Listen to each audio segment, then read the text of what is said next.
Welcome to public TV news బులెటిన్ల ముందుగా headlines. పోడు భూముల పోరాటంలో పాల్గొన్న ప్రజా సంఘ నాయకులపై కేసులు ఎత్తివేయాలి. మల్లారపు అరుణ్ కుమార్.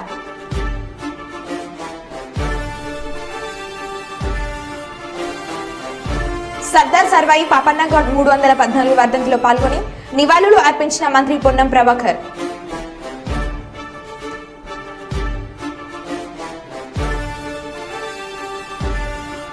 తెలంగాణ రాష్ట్ర ఐటీ పరిశ్రమల మరియు శాసనసభ వ్యవహారాల మంత్రి శ్రీధర్ బాబు ప్రెస్ మీట్.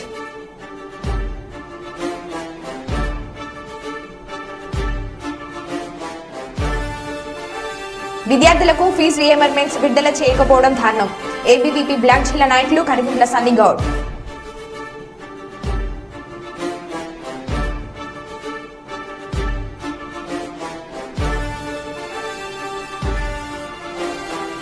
వైఎస్ఆర్సీపీ గ్రామ సర్పంచ్ గ్రామస్తులపైన దాడి.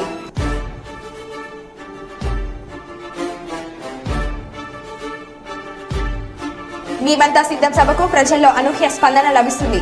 ఎమ్మెల్సీ భరత్. ఇక వివరాల్లోకి వెళ్తే హుస్నాబాద్ లో మీడియాతో మంత్రి పొన్నం ప్రభాకర్ గారు మాట్లాడారు. గత 5 సంవత్సరాలు కరీంనగర్ పార్లమెంట్ సభ్యుడిగా ఉండి ఎప్పుడు కూడా ప్రజా సమస్యలు పట్టించుకొని కాబోయే మాజీ పార్లమెంట్ సభ్యుడు బండి సంజయ్ కి ఇప్పుడు రైతుల బాధ గుర్తొచ్చిందా అంటూ ఇటు కేసీఆర్ అటు బండి సంజయ్ మీరు దీక్ష చేసే బదులు ఈ దీక్ష ఢిల్లీ వెళ్లి నరేంద్ర మోడీ దగ్గర చేయాలి. రాష్ట్ర ప్రభుత్వం మిమ్మల్ని అభ్యర్థిస్తుంది. రాష్ట్రంలో రైతులకు ఇబ్బంది కలుగుతుంది. గత వర్షాకాలంలో వర్షాలు పడలేవు, నీటి ఎద్దడి ఉంది, గ్రౌండ్ లెవెల్ వాటర్ పడిపోతున్నాయి, వర్షాలు లేవు, కరువు వచ్చింది అని అన్నారు. ప్రజా సమస్యల మధ్య లేనటువంటి కాబోయే మాజీ పార్లమెంట్ సభ్యుడు బండి సంజయ్కి ఇప్పుడు రైతుల బాధ యాదికొచ్చింది. అటొక పక్క కేసీఆర్ గారు, ఇటొక పక్క ఈయన. నేను అడుగుతాను, నిజంగా మీరు దీక్ష చేసే బదులు ఈ దీక్ష ఢిల్లీలో చేయమని చెప్తాను నరేంద్ర మోడీ గారు ముందట.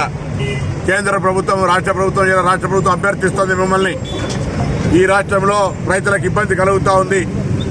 గత వర్షాకాలంలో వర్షాలు పల్లె, నీటి ఎద్దడి ఉంది, గ్రౌండ్ వాటర్ పడిపోయింది. దాన్ని కూడా కాంగ్రెస్ కరువు తెచ్చిందనే విధంగా మాట్లాడే వ్యక్తులకు కనీస జ్ఞానం కలగాలని కోరుతూ ఈ యొక్క రైతులను ఆదుకోవడానికి కేంద్ర ప్రభుత్వం నుంచి సహకారం చేసే విధంగా బండి సంజయ్ దీక్ష అక్కడ చేయమని చెప్పి సందర్భంగా డిమాండ్ చేస్తా ఉన్నా. రాష్ట్ర ప్రభుత్వం కేంద్రానికి విజ్ఞాపన చేస్తూ ఉంది, విభజన హామీలు కూడా అమలు చేయని. తెలంగాణ విభజనను వ్యతిరేకించినటువంటి నరేంద్ర మోడీ గారి దగ్గర ధర్నా చేసి తెలంగాణకు నిధులు తీసుకురా. ఇవాళ ఓట్ల కొరకు మొన్నటిదాకా రాముని ఫోటో పెట్టుకున్నారు, నరేంద్ర మోడీ ఫోటో పనిచేసిరు. మళ్ళీ ఇవాళ రైతుల మీద ముసలి కన్నీరు కారుతున్నారు. ఇవాళ కల్లాల దగ్గర మీరు వస్తారు, కల్లాల దగ్గర రైతులు కన్నీళ్లు పెట్టుకున్నాడు. ఎక్కడ పోయినా బండి సంజయ్ అని అడుగుతా ఉన్నాం. ఇలా కేసీఆర్ గారు పొలాల బాట పట్టిండు, ఎక్కడికి పోయినావు 4 నెలలు, కాళేశ్వరం మునుగుతే కుంగుతే సలహాలు ఇవ్వమంటే ఎక్కడ పోయినావు. ఇలా రాజకీయాలకు మాత్రమే వినియోగించుకుంటున్నారు కరువును, రైతులను రాజకీయంగా. నేను డిమాండ్ చేస్తా ఉన్నా, వీళ్ళిద్దరిని కూడా రండి. కాంగ్రెస్ పార్టీ నాయకత్వంలో ప్రధానమంత్రి గారి దగ్గర దేశంలో ఇదే ఒక ప్రకృతి వైపరీత్యం, దీనికి సహకారం తీసుకురావడానికి మీకు చేతనైతే ప్రభుత్వాలు సహకరించి కేంద్రం మీద ఒత్తిడి చేద్దాం రమ్మని కోరుతా ఉన్నా. రాజకీయం మానుకోండి. ఈరోజు ధర్నాల పేరు మీద, దీక్షల పేరు చేసేటువంటి డ్రామాలు, ఆస్కార్ అవార్డు గ్రహీతను ఎట్లయినా డ్రామా ఆర్టిస్టువే. మళ్ళీ ఎన్నికలు రాగానే ఇటువంటి చేసుడు స్టార్ట్ అవుతుందని ముందే చెప్పినాం, స్టార్ట్ అయింది. దీన్ని ప్రజలు గమనించాలని కోరుతా ఉన్నాం. పింఛన్ల పంపిణీ అంశంపై చెలో సచివాలయానికి పిలుపునిచ్చిన టీడీపీ ఎన్టీఆర్ భవన్ నుండి సచివాలయానికి వాహన ర్యాలీగా బయలుదేరిన నేతలు పింఛన్ల పంపిణీలో కావాలని చేస్తున్నారని టీడీపీ నేతల ఆరోపణ. ఇంటింటికి వెళ్లి పింఛన్లు ఇచ్చేలా ఆదేశించాలని సీఎస్ ను కోరుకున్న టీడీపీ సెర్చ్ ఆదేశాలపై సీఈఓకు ఫిర్యాదు చేసిన టీడీపీ నేతలు పింఛను పంపిణీ విషయంలో వైసీపీ కావాలని జప్యం చేసేలా వ్యవహరిస్తుందని టీడీపీ ఆరోపణ. ఇంటింటికి పింఛన్ పంపిణీ చేసేలా ఆదేశాలు ఇవ్వాలంటూ సీఎస్ జవహర్ రెడ్డిని కోరుకున్న టీడీపీ సెర్చ్ సర్క్యులర్ సీఈఓ నిబంధనలకు విరుద్ధంగా ఉంటుందని సీఈఓకు టీడీపీ నేతలు ఫిర్యాదు చేశారు.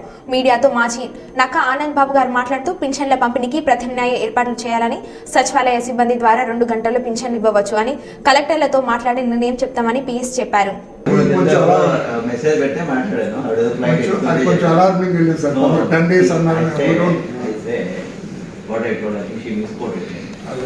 నేను నిన్న మార్నింగే కన్సర్న్ సెక్రటరీ అడిగాను, అంటే ఇది ఏప్రిల్ కాదు, మార్చ్ 31 ఫైనాన్షియల్ ఇయర్ అవుతుంది కాబట్టి ఏప్రిల్ 1 ఇవ్వలేదు, లాస్ట్ టైం కూడా ఏప్రిల్ 3 నుంచి ఇచ్చాము అని చెప్పారా అజయ్ గారు. నేను మార్నింగ్ నేను అడుగుతూ ఫోన్లో అక్కడ నుంచి 5 to 7 days అవుతుందమ్మా అని చెప్పాను. సో షీ వాజ్ సమ్ ఫ్లైట్లో ఉన్నది, పక్కన అనౌన్స్మెంట్ వస్తుంది, ఆమెకు ఏమని పడిందో నాకు తెలియదు. So she immediately said that చెప్పేసింది. ఇట్లా వచ్చి మాట్లాడితే క్లారిఫై చేస్తాను కదా, ఫోన్లో ఏం క్లారిఫై చేయడం. Morning I had a meeting So now, luckily I had already scheduled a VC with collectors. So morning మా సెక్రటరీతో మాట్లాడితే ఒకసారి కలెక్టర్స్ ఫీడ్బ్యాక్ తీసుకున్నాం సార్.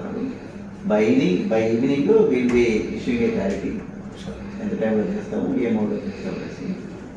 మా ఇంటెన్షన్ కూడా we don't want pensioners to suffer. So వాళ్ళకి ఏది ఇన్కన్వీనియంట్ చేయాలని ఆలోచన. బాబాయిని చంపి ఆ హత్యని చంద్రబాబు నాయుడు గారి మీద ఆపాదించి మాట్లాడి ఎన్నికల్లో లబ్ధి పొందిన జగన్మోహన్ రెడ్డి ఈ ఎన్నికల్లో వృద్ధులు, వితంతువులు, వికలాంగులు తదితర సామాజిక పెన్షన్లు తీసుకునేటటువంటి పేదవాళ్ళ మీద రాజకీయ కుట్ర కోణంతో ఆలోచన చేసి పెన్షన్లు ఆపి లబ్ధి పొందాలని చూస్తూ ఉన్నాడు.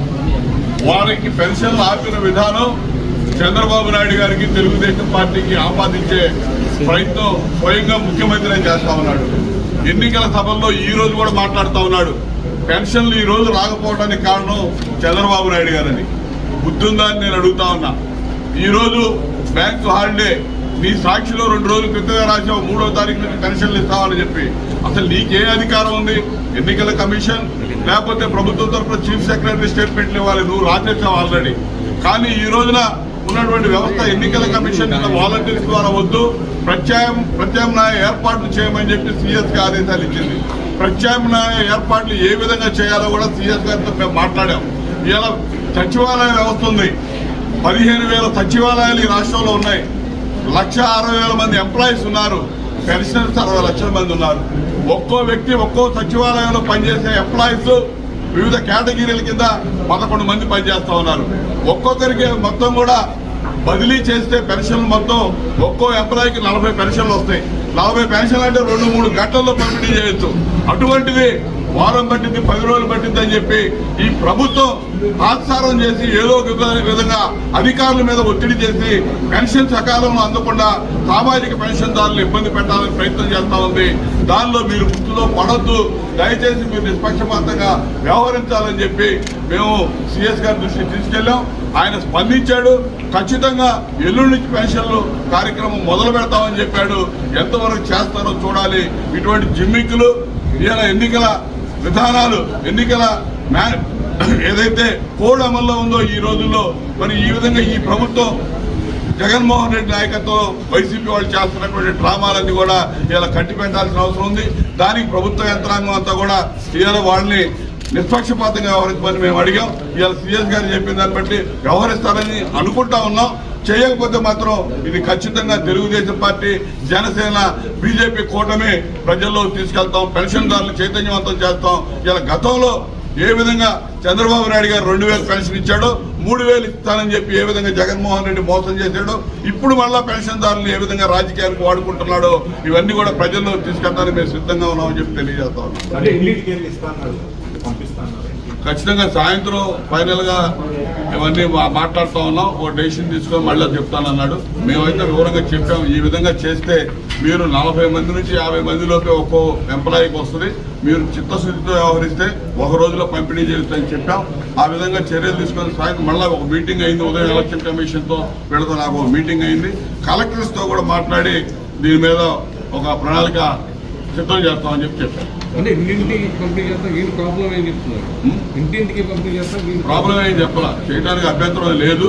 దానికి కరెక్ట్గా ప్లాన్ ఆఫ్ యాక్షన్ ఈరోజు సాయంత్రం ఒకసారి కలెక్టర్తో కూడా మాట్లాడి, ఉదయం ఎలక్షన్ కమిషన్తో మాట్లాడాను. వాళ్ళకి పంపిస్తా ఉన్నాం మేము ఇక్కడ నుంచి ఎప్పటికప్పుడు ఏం జరుగుతుందో కలెక్టర్స్తో కూడా మాట్లాడి మళ్ళీ చెప్తాను.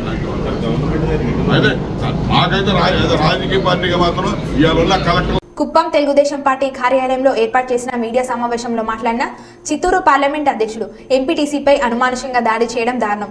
కారులో వెళ్తున్న నామలప్పపై కావాలనే దాడి చేశారు. ఇలాంటి దాడులు పునరావృతం అయితే కోరుకునేది లేదు అన్నారు. బీజేపీతో టీడీపీ పొత్తు పెట్టుకుంది అన్నారు. మైనార్టీలకు సంక్షేమం ఉండదని అసత్య ప్రచారం చేస్తున్నారని అన్నారు. పెన్షన్ అందించింది ఎన్టీఆర్ అని తెలిపారు. సంక్షేమం, అభివృద్ధి చేసే పార్టీ తెలుగుదేశం పార్టీ, ఆదాయం సృష్టించే ఏకైక నాయకుడు చంద్రబాబు అన్నారు. వైజాగ్ కు జగన్ రావద్దు, వైజాగ్ ప్రజలు కోరుకుంటున్నారని అన్నారు. ప్రజలు శాంతియుతంగా బ్రతకాలంటే చంద్రబాబు రావాలి అన్నారు. కుప్పం నియోజకవర్గంలో చంద్రబాబును భారీ మెజార్టీతో గెలిపించాలని అన్నారు.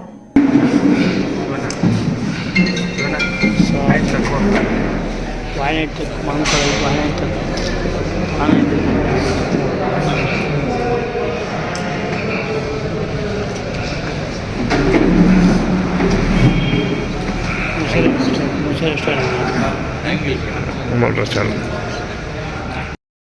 కుల మతాలకు అతీతమైన పార్టీ ఈరోజు తెలుగుదేశం పార్టీ.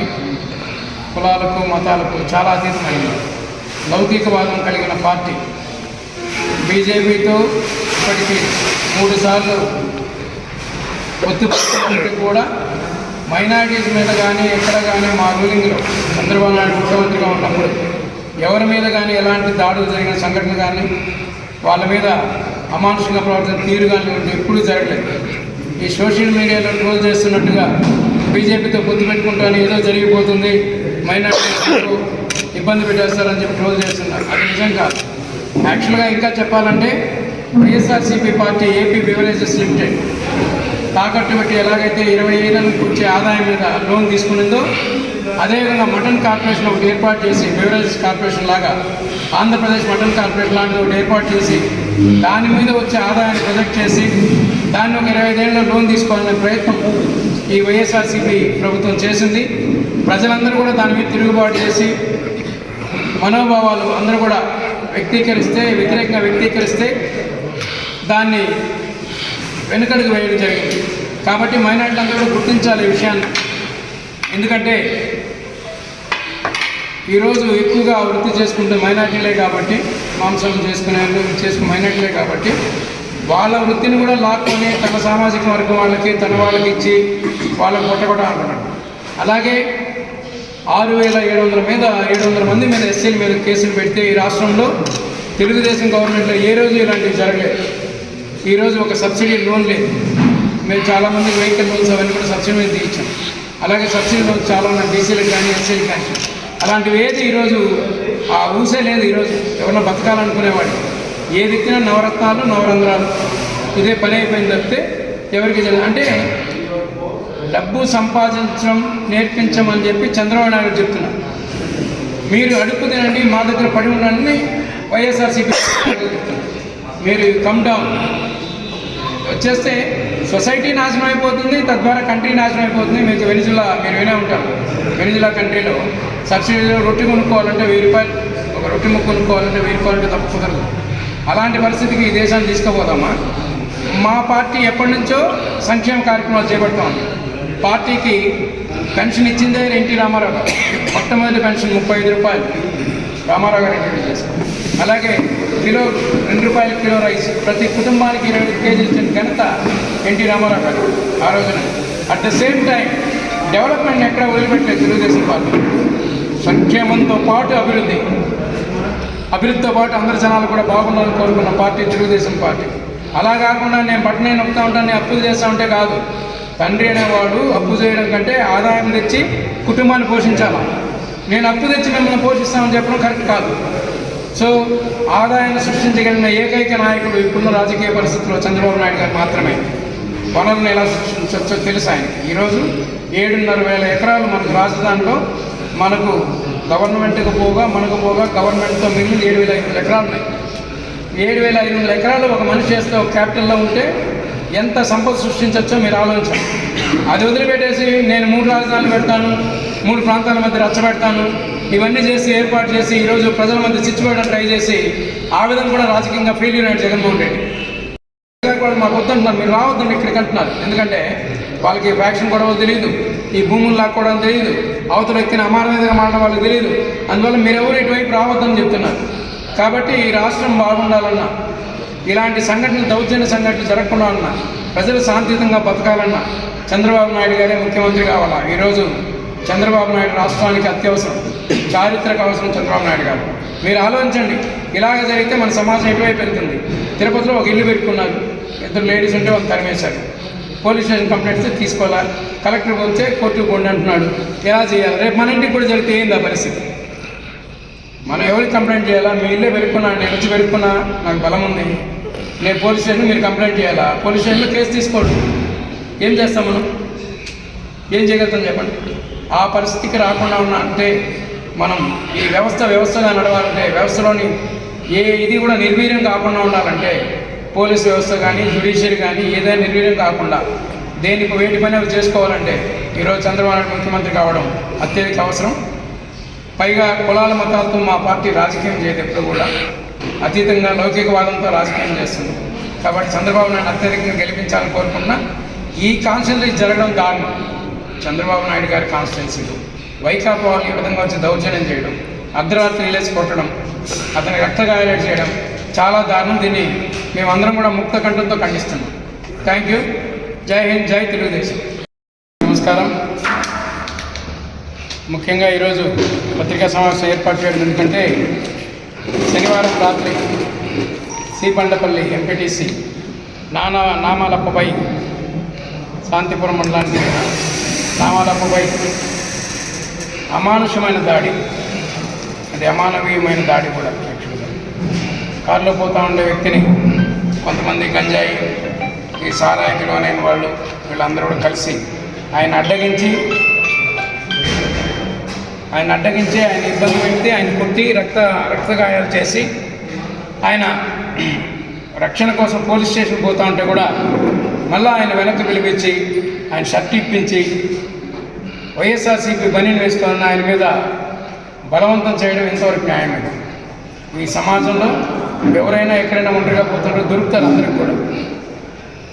అలాగే మనందరికీ జరిగితే ఎలా ఉంటుంది, పోనీ మేము వాళ్ళు చేస్తే ఎలా ఉంటుంది? ఎవరికేమి మనుషులు ఎక్కువ మంది అయితే కొట్టడం గిట్టడం పెద్ద పని కాదు. కత్తి ఎవరికైనా తగ్గుతుంది, బాంబు ఎవరు పేల్చినట్టు వెళ్తుంది. ప్రశాంతమైన కుప్పం వాతావరణంలో ఇలాంటివి జరగడం చాలా దారుణం. కుప్పం ప్రజలు ఎప్పుడు కూడా దౌర్జన్యాన్ని, దమనకాండాన్ని, ఇలాంటి అరాచక శక్తుల్ని కోరుకోరు. చాలా శాంతి కాములు. మాకు తెలిసి ఇప్పటిదాకా ఇటువంటి ఇన్సిడెంట్ ఎప్పుడు జరగలేదు. చాలా శాంతియుతంగా ఉంటారు. అలాంటి వారిపైన ఈ దాడి, దండయాత్ర ఎంతవరకు సమంజసం? దీన్ని మేమందరం కూడా మా పార్టీ జిల్లా పార్టీ తరఫున అందరి తరఫున కూడా దీన్ని ఖండిస్తున్నాం. ఇలాంటివి మళ్ళా పునరావృతం అయితే గౌరవంగా ఉండదు. మేము కూడా అలాంటి చర్యలు దిగాల్సిన అవసరం వస్తుంది. కాబట్టి వైసీపీ వాళ్ళు జాగ్రత్తగా ఉండాలి. మనం ఏదో దౌర్జన్యం చేస్తే తెలుగుదేశం పార్టీ వాళ్ళు భయపడిపోతారు కాదు. మా నాయకుడు మాకు నేర్పించిన బాట పద్ధతిగా పోవడం, శాంతియుతంగా పోవడం మా నాయకుడు మాకు నేర్పించాడు. వాళ్ళందరూ హిస్టరీలు తీసుకుంటే అందరూ వెనకాల చాలా హిస్టరీలు ఉన్నాయి. గొడవలు గెలవలు చేసేదానికి మేము ఎవరు తగ్గేవాళ్ళం కాదు. కానీ తెలుగుదేశం పార్టీ ఒక నిబద్ధతతో ఒక శాంతియుతమైన ప్రయాణాన్ని, ప్రజలు ప్రయాణించడాన్ని కోరుకుంటుంది. కాబట్టి మేమందరం కూడా ఆ విధంగానే ప్రయాణించాలని కోరుకుంటా ఉన్నాం. ప్రజాస్వామ్యబద్ధంగా, శాంతియుతంగా మేమందరూ ప్రయాణించాలని కోరుకుంటా ఉన్నాం. కోహెడా మీడియా సమావేశంలో మంత్రి పొన్నం ప్రభాకర్ మాట్లాడారు. తెలంగాణలో ప్రజల ఆకాంక్షలను అనుగుణంగా మార్పును చేరుకొని నవంబర్ 30న జరిగిన ఎన్నికల్లో ప్రజలు కాంగ్రెస్ కి ఓటేశారు. డిసెంబర్ 3న ఫలితాలు వచ్చి కాంగ్రెస్ గెలిచింది. డిసెంబర్ 7న కాంగ్రెస్ ప్రభుత్వం ఏర్పడింది. శాసనసభ సమావేశాల్లో గత ప్రభుత్వం తీసుకున్న అనాలోచిత నిర్ణయాల వల్ల, ఆర్థిక క్రమశిక్షణ లేకపోవడం వల్ల ఏర్పడిన ఆర్థిక సంక్షోభంపై శ్వేతపత్రం రూపంలో విడుదల చేశాం. రాష్ట్ర వ్యాప్తంగా ఎన్నికల్లో ఇచ్చిన గ్యారంటీ స్కీమ్లు అమలు చేస్తున్నాం. ఉన్న నీళ్లను సాగు నీళ్లకు ఎలా వాడుకోవాలో అధికారులతో సమన్వయం చేసుకుంటున్నాం. తాగునీరు, సాగునీటికి సంబంధించిన అంశం మీద కేసీఆర్ రాజకీయం చేయాలని చూస్తున్నారని అన్నారు. నాడు ప్రభుత్వం ఏర్పడ్డ తర్వాత శాసనసభ సమావేశాల్లో గత ప్రభుత్వం తీసుకున్నటువంటి అనాలోచిత నిర్ణయాల వల్ల, దుబారా వల్ల, ఆర్థిక క్రమశిక్షణ లేకపోవడం కారణంగా ఈ రాష్ట్రం ఆర్థిక సంక్షోభంలో పడ్డ విషయాన్ని శ్వేతపత్రాల ద్వారా తెలంగాణ ప్రభుత్వం ద్వారా ప్రజలకు చెప్పే ప్రయత్నం చేసినాం. అవి చేస్తూ కూడా రాష్ట్ర వ్యాప్తంగా మేము ఎన్నికల సందర్భం ఇచ్చినటువంటి గ్యారంటీలను అమలు చేసుకుంటూ వెళ్తూ ఉన్నాం. వాస్తవంగా డిసెంబర్ తర్వాత వర్షాకాలం సీజన్ రాలేదు. వర్షాకాలము గత సంవత్సరంలో పడ్డప్పుడు ఆగస్టులో, అప్పుడు టీఆర్ఎస్ ప్రభుత్వమే అధికారంలో ఉంది. వర్షాలు పడకపోవడాన్ని నేను టీఆర్ఎస్ కారణం అంటలేను, గంత అవగాహన నాకుంది. కానీ గౌరవ మాజీ ముఖ్యమంత్రి గారు నిన్న 4 నెలల తర్వాత బయటకు వచ్చి క్షేత్రస్థాయికి వెళ్ళి ప్రజలను తప్పుదోవ పట్టిస్తున్న విషయాన్ని దయచేసి ప్రజలు అర్థం చేసుకోవాలని కోరుతా ఉన్నా. 4 నెలలుగా మాట్లాడకుండా, కాళేశ్వరం కుంగినా సప్పుడు చేయకుండా, దానికి ప్రభుత్వానికి సరైన విధంగా సలహా చెప్పకుండా ఈరోజు బయటకు వచ్చేసి అబద్ధాలను ప్రచారం చేసే ప్రయత్నం చేస్తూ ఉన్నాడు. 200 మంది రైతులు చనిపోయారని చెప్తా ఉన్నాడు. కరువు కాంగ్రెస్ తోటి వచ్చింది అంటున్నాడు. ఇది ఎవరైనా జ్ఞానం ఉన్న మాట మాట్లాడేదా? చాలా పెద్ద గౌరవం ఉండే నాకు. అవగాహన లేకుండా మాట్లాడితే 10 సంవత్సరాలు పరిపాలించిన వ్యక్తే కరువుకు రాజకీయ పార్టీకి సంబంధం లేదు, ప్రభుత్వానికి కరువుకు సంబంధం లేదు, మేనేజ్మెంట్ చేసుకోవాల్సిన అవసరం ఉంది. దాన్ని ఏ విధంగానైతే ఉన్న నీళ్ళను వాడుకోవాలో, సాగునీరు తాగునీరుకు ఏ విధంగా ప్రాధాన్యత ఇవ్వాలో సమన్వయంగా పంచాయతీరాజ్ శాఖ కావచ్చు, ఇరిగేషన్ శాఖ కావచ్చు, మున్సిపల్ శాఖ కావచ్చు, గ్రామీణ నీటి వ్యవస్థ, అర్బన్ నీటి వ్యవస్థ మీద చాలా సందర్భాల్లో ఒక కోఆర్డినేషన్ రివ్యూ ఇస్తాను. కానీ అనాలోచితంగా ఈరోజు సాగునీటికి సంబంధించి లేదా త్రాగునీటికి సంబంధించిన అంశం మీద కేసీఆర్ గారు రాజకీయం చేసే ప్రయత్నం చేస్తున్నాడు. కరువుకు కాంగ్రెస్ తీసుకొచ్చిందని చెప్తాను. నేను కరువు టీఆర్ఎస్ పార్టీ తీసుకొచ్చిందంటలే, కానీ అది ఒక ప్రకృతి నేచర్ అంశం తెలిసి కూడా ఎన్నిల వల్ల వర్షం అనేటువంటిది 4 రోజుల్లోనే పడి దాని తదుపరి వర్షం లేకపోవడం వల్ల గ్రౌండ్ వాటర్ పడిపోయినటువంటి పరిస్థితి కావచ్చు, లేదా ఇవాళ నీటి కొరత ఏర్పడడానికి ఉన్నటువంటి కారణం తెలిసి కూడా ఆ విధంగా మాట్లాడుతూ ఉన్నాడు. నీకు వీలైతే ప్రభుత్వంగా మేము కూడా ఈరోజు కేంద్ర ప్రభుత్వాన్ని డిమాండ్ చేస్తూ ఉన్నాం. తెలంగాణ రాష్ట్రంలో కరువు ఉంది, తెలంగాణ రాష్ట్రంలో పంటలకు ఇబ్బంది కలుగుతూ ఉంది, తెలంగాణ రాష్ట్రంలో తాగునీటి సమస్య ఉంది. దానికి సంబంధించి కేంద్రం నుంచి వెంటనే ఆదుకోవడానికి ప్రయత్నాలు చేయండి. రాష్ట్ర ప్రభుత్వం నుంచి మేము ఆదుకోవడానికి సిద్ధంగా ఉన్నాం. ఆ అంశంలో కేసీఆర్ గారు కేంద్ర ప్రభుత్వాన్ని డిమాండ్ చేసి తెలంగాణ బిడ్డగానే తెలంగాణ కోసం కొట్లాడినట్టయితే ఇవాళ తెలంగాణ ప్రజలకు అవసరమైన ఈ అంశాల మీద కాంగ్రెస్తో పాటు కలిసి ఈరోజు రాష్ట్రంలో నుంచి వెళ్ళి కేంద్రం అడిగేటువంటి ప్రయత్నం చేయాలి. కానీ బీజేపీ టీఆర్ఎస్ రెండు ఒకటే గొంతుగా ఉండే దిశ లోపల వీళ్ళ కార్యక్రమాలు కొనసాగుతున్నాయి. అక్కడ కేసీఆర్ గారు రైతుల గురించి మాట్లాడగానే బండి సంజయ్ గారు కల్లాల పోయి ఉంటాడట, కల్లాల వడ్లే రాలే, కల్లాల పోయి ఉంటాడట. కల్లాల వడ్లు ఉన్ననాడు రైతులు ఇబ్బంది ఉన్ననాడు, కల్లాల రైతులు చనిపోయినాడు, కల్లాల అధిక తూకం తూకినాడు బండి సంజయ్ కనవల్లే. ఢిల్లీ బార్డర్ మీద రైతులు కొట్లాడి ప్రాణాలు అర్పించినాడు బండి సంజయ్ కనవల్లే. రైతులకు సంబంధించి అనేక సమస్యలు ఏర్పడినాడు కనవల్లే. ఇవాళ ఆయన దగ్గర కల్లాల ఉంటాడట. ఎన్నికలు వచ్చినాయి కాబట్టి డ్రామా స్టార్ట్ అయింది. Oscar award raita drama artist అని ముందే చెప్పినాం. ఇలా నీకు నిజంగా చిత్తశుద్ధి ఉంటే బండి సంజయ్ గారు ఢిల్లీకి పోయి ఈరోజు రాష్ట్రంలో కరువు ఉన్నటువంటి పరిస్థితులలో జరిగిన రైతాంగ నష్టానికి కేంద్రం నుంచి నిధులు ఇవ్వమను, ప్యాకేజీ ఇవ్వమను, వాళ్ళని ఆదుకుందాం. ఎకరానికి మీరు ఎంత డిమాండ్ చేస్తావో, ఎంత ఇప్పిస్తావో దానికి బరాబర్గా అంతే మేము కూడా కలిపి రైతులను ఆదుకునే ప్రయత్నం చేస్తాం. మీరు 10,000 ఇస్తాం, మేము 10,000 ఇస్తాం. నువ్వు 20 ఇప్పిస్తే మేము 20 ఇప్పిస్తాం. రైతులను ఆదుకుందాం. అది చేతగాక ఇదొక నేచురల్ ప్రకృతి వైపరీత్యం. ఇది వడగండ్ల వాన పడ్డనాడు కేసీఆర్ పైసలు ఇవ్వలే, కేంద్రం పైసలు ఇవ్వలే. ఇవాళ కరువు వచ్చినటువంటి పరిస్థితి చూసి రాజకీయం చేసే ప్రయత్నం చేస్తారు. ఇది మంచిది కాదు. నేను కేసీఆర్ గారిని కోరుతా ఉన్నా, కరువు పేరు మీద రాజకీయం చేయకండి. రైతుల జీవితాలతో చెలగాటం వద్దు. వాళ్ళకు సహకారం అందించడానికి కేంద్రంపై ఒత్తిడి తీసుకొద్దాం రండి. నేను బండి సంజయ్ని కోరుతా ఉన్నా, కల్లాల వండకు, ఢిల్లీలో వండు, ఢిల్లీ గల్లీలల్లా పై నిధులు తీసుకొద్దాం రమ్మని అడుగుతా ఉన్నా. ఎన్నికల కోసం ఇవాళ ఊర్లో తిరుక్కుంటే ఏదో మాట్లాడితే ప్రజలు 5 ఏళ్ళు నువ్వు కనబడని నిన్ను మర్చిపోయినరు.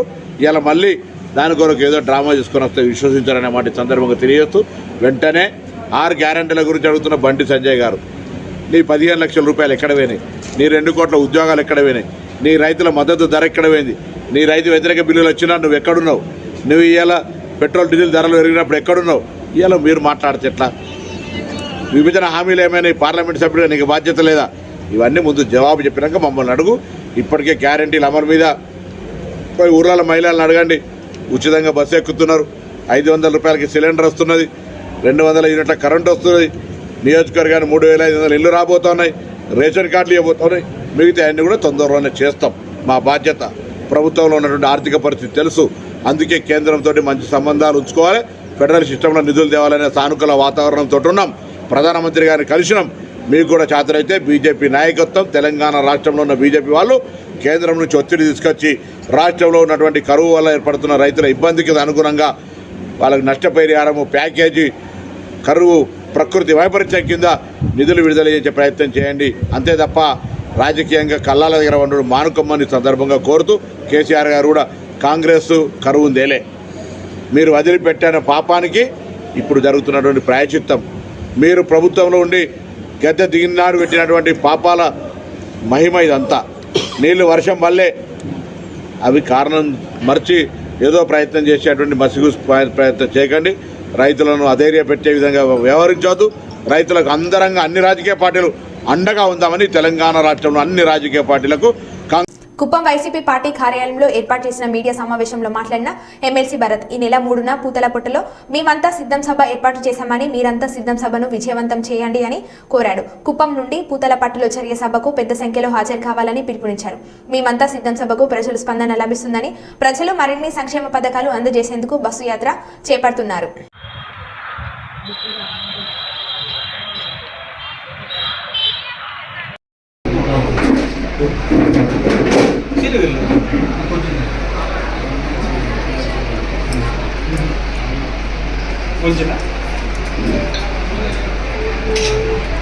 తారీఖున మన ప్రీతం నేత గౌరవనీయులు రాష్ట్ర ముఖ్యమంత్రి వర్యులు శ్రీ వైఎస్ జగన్మోహన్ రెడ్డి గారు మేమంతా సిద్ధం అనేటటువంటి సభ పూతలపట్టు ప్రాంగణంలో నిర్వహిస్తూ ఉన్నారు. ఆ సభను విజయవంతం చేయవలసిందిగా చిత్తూరు పార్లమెంట్ సంబంధించినటువంటి అన్ని నియోజకవర్గ ప్రజలు కూడా మేము ఆహ్వానాన్ని పలుకుతా ఉన్నాము. అలాగే కుప్పం నియోజకవర్గంలో ఉన్న ప్రతి ఒక్క వైఎస్ఆర్సీపీ శ్రేణి, మన నాయకుడు మన జిల్లా వస్తున్నాడు కాబట్టి మనమంతా కూడా ఆయనతో పాటు మేమంతా సిద్ధం అనడానికి అనే నినాదాన్ని ప్రజల్లోకి తీసుకొని వెళ్ళడానికి మనమంతా కూడా 3వ తారీఖున పూతలపట్టు ప్రోగ్రాంకి వెళ్ళవలసిందిగా, మీరందరూ కూడా రావాల్సిందిగా మన కుప్పం నియోజకవర్గంలో ఉన్న ప్రతి ఒక్క వైఎస్ఆర్సీపీ శ్రేణికి కూడా నేను ఆహ్వానాన్ని పలుకుతా ఉన్నాను. అలాగే ఈ సభ మనం ఇప్పటికే చూస్తూ ఉన్నాము. పులివెందుల్లో మొదలైనప్పటి నుంచి నంద్యాల కానీ, ఎమ్మిగనూరు కానీ, ఈరోజు జరగబోయేటటువంటి మదనపల్లి సభ కానీ, ఏదైనా సరే జగన్మోహన్ రెడ్డి అనేటటువంటి వ్యక్తి ఒక్కసారి బరిలోకి దిగాడు అంటే మరి ప్రజాస్పందన కానీ, అక్కడ ఉండేటటువంటి ప్రజల్లో ఉత్సాహం కానీ ఎలా ఉంటుందనేటటువంటి విషయం మనందరం రోజు చూస్తూ ఉన్నాం.